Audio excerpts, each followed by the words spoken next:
എല്ലാവർക്കും മല്ലു ഡീപ് ഡൈവിന്റെ പുതിയൊരു വീഡിയോയിലേക്ക് സ്വാഗതം. ഏറ്റവും പുതിയ ന്യൂസ് അപ്ഡേറ്റ്സിനായി മറക്കാതെ ഈ ചാനൽ സബ്സ്ക്രൈബ് ചെയ്യുക. മലയാളം ബിഗ് ബോസ് സീസൺ 6ലെ എല്ലാവർക്കും പ്രിയപ്പെട്ട ഏവരും ഉറ്റുനോക്കിക്കൊണ്ടിരുന്ന താരങ്ങളായിരുന്നു ജാസ്മിനും ഗബ്രിയും. നിരവധി ആരാധകരെ തന്റെ യൂട്യൂബ് ചാനലിലൂടെ നേടിയെടുക്കുകയും എന്നാൽ ബിഗ് ബോസിലേക്ക് കടന്നു വന്നതോടെ അവരെ എല്ലാം വിമർശകരാക്കി മാറ്റിയതും ജാസ്മിൻ തന്നെ.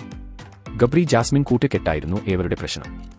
കാരണം പുറത്ത് വിവാഹം ഉറപ്പിച്ച ജാസ്മിൻ ഗബ്രിയുമായി കൂടുതൽ അടുത്തു ഇടപഴകിയതോടെ വിമർശനം രൂക്ഷമായി. അതിനെ എല്ലാം തൂതെറിഞ്ഞുകൊണ്ടാണ് ജാസ്മിന്റെയും ഗബ്രിയുടെയും സൗഹൃദം നിലനിൽക്കുന്നത്. ഇരുവർക്കും ഇപ്പോൾ നിരവധി ആരാധകരാണ് ഉള്ളത്. ബിഗ് ബോസിൽ നിന്ന് ഇറങ്ങി ഇരുവരും യൂട്യൂബ് ചാനലിൽ കൂടുതൽ ആക്റ്റീവ് ആയതോടെ പ്രേക്ഷകർക്ക് പ്രിയപ്പെട്ടതാകാൻ അധികം സമയം വേണ്ടി വന്നില്ല. ഇപ്പോൾ ഇരുവരുടെയും യാത്രാവിശേഷങ്ങൾ അറിയാൻ ആരാധകർ ഏറെയാണ്. എന്നാൽ ഈ അടുത്ത് ഗബ്രി ഒരു ആൽബത്തിൽ അഭിനയിച്ചിരുന്നു. അതും ഒരു വെഡിംഗ് ആൽബം ഷൂട്ട് ആയിരുന്നു. എന്നാൽ വൻതരത്തിൽ ഗബ്രിയുടെ വിവാഹം കഴിഞ്ഞു എന്നും ജാസ്മിനെ ഉപേക്ഷിച്ചു എന്നുള്ള തരത്തിലുമെല്ലാം ആണ് വാർത്തകൾ പോയിക്കൊണ്ടിരിക്കുന്നത്. എന്നാൽ അതെല്ലാം വെറും പെയ്ഡ് ആൽബം ആണ് എന്നും അത്തരത്തിൽ ഒന്നും തന്നെ സംഭവിച്ചിട്ടില്ല എന്നുമെല്ലാം പറഞ്ഞുകൊണ്ട് ആണ് ഇപ്പോൾ ജാസ്മിൻ വന്നിരിക്കുന്നത്. അപ്പോൾ ഇതുപോലത്തെ കൂടുതൽ ന്യൂസ് അപ്ഡേറ്റ്സിനായി ഈ ചാനൽ മറക്കാതെ സബ്സ്ക്രൈബ് ചെയ്യുക.